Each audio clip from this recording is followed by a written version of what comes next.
नमस्ते।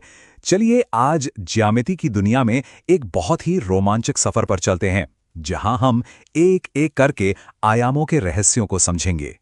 शुरू करने से पहले एक छोटा सा सवाल है। सोचिए, एक गेंद की तस्वीर और एक असली गेंद में असल में क्या अंतर होता है? हाँ, एक सपाट है और दूसरी को हम हाथ में पकड़ सकते हैं, पर इसके पीछे का विज्ञान क्या है?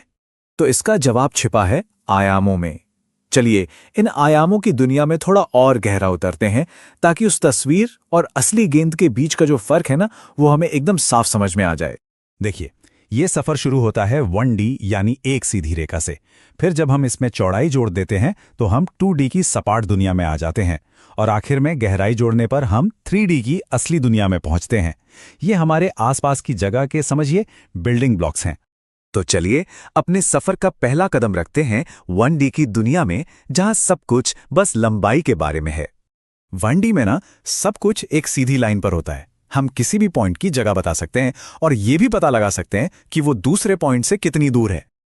ये तो काफी दिलचस्प है, लेकिन मान लीजिए कि कोई लाइन सीधी ना होकर थोड़ी झुकी हुई है, तो उसकी ढलान कैसे नापेंगे? क्या इसका कोई तरीका है? हाँ, बिल्कुल है। इसे कहते हैं ढलान या स्लोप, जिसे हम m से दिखाते हैं। ये बस एक नंबर है जो हमें बताता है कि कोई लाइन कितनी ज्यादा झुकी हुई है। ये असल में लाइन में आए वर्टिकल और हॉरिजॉन्टल बदलाव का अनुपात होता है।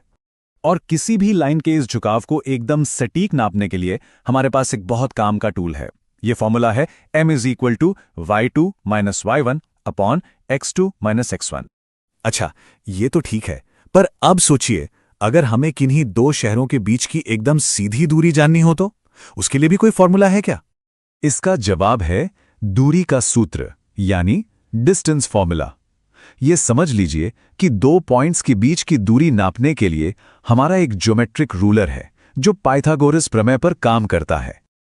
चलिए अब 1D से आगे बढ़ते हैं और 2D की दुनिया में कदम रखते हैं, जहां सपाट आकृतियां बनती हैं और जादू होता है।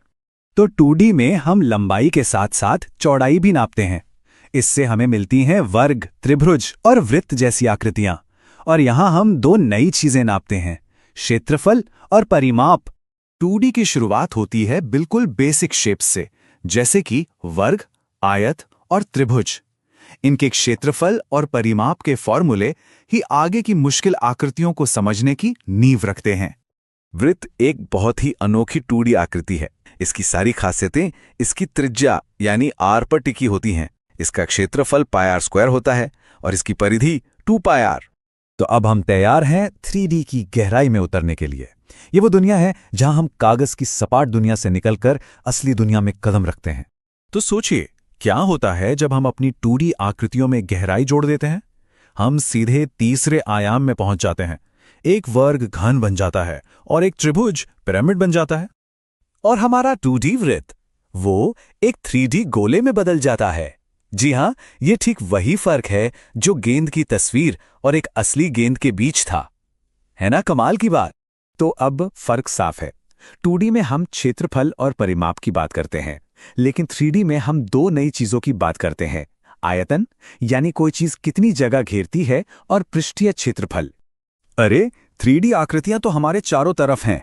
एक सूप का कैन बेलन का उदाहरण है, और बर्थडे पार्टी की टोपी शंकु का। और हाँ, इन सभी के आयतन और पृष्ठीय क्षेत्रफल को नापने के लिए भी फॉर्मूले मौजूद हैं। तो देखा, हमने सफर एक बिंदु से शुरू किया था, फिर एक रेखा बनी, फिर एक सपाट आकृति, और आखिर में हम एक ठोस वस्तु तक पहुंचे। ज्यामिति सच में इस ब्रह्मांड को समझने की एक भाषा है। आखिर में हम कह सकते हैं कि बिंदुओं से लेकर ठोस आकृतियों तक ज्यामिति ही वो भाषा है जिससे हम इस ब्रह्मांड को नापते हैं। ये हमें अपने आसपास की दुनिया को देखने का एक बिल्कुल नया नजरिया देती है।